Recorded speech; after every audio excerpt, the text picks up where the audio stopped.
sudah paham apa itu kanun 7 2013 tentang hukum acara jinayah. Tidak begitu jauh beda dengan KUHP. Itu Pak, umumnya yang di sidang selama ini para apa kita bilang pelanggar ini itu mereka didampingi oleh pengacaranya atau bagaimana? Sebagian didampingi pengacara, tapi terkadang mereka tidak mau repot juga didampingi pengacara. Karena yang saya lihat baik kasus-kasus yang pernah kami tangani itu walaupun didampingi oleh pengacara tetap tidak ada kasus yang bebas. Jadi sama aja mau didampingi tidak, itu memang hak tersangka atau hak terdakwa dalam proses peradilan itu.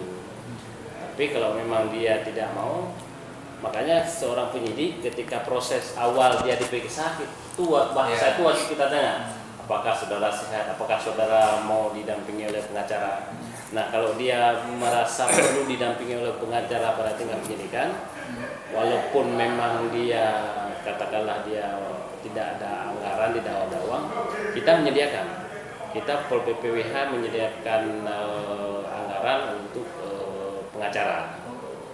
Jadi misalnya ada dia kepingin Pak saya didampingi pengacara, kita sediakan. Cuman pada saat proses penyidikan saja. Tapi kalau nanti proses jaksa itu urusan jaksa dan hakim. Tapi rata-rata juga tidak mau repot mereka. Karena rata-rata kan proses ini proses tangkap tangan. Jadi mengelak pun memang udah bersalah. Mengelak pun memang masyarakat sudah tahu itu memang ya. Akhirnya dia terima aja Pak. Ya, rata-rata lebih ikhlas mereka.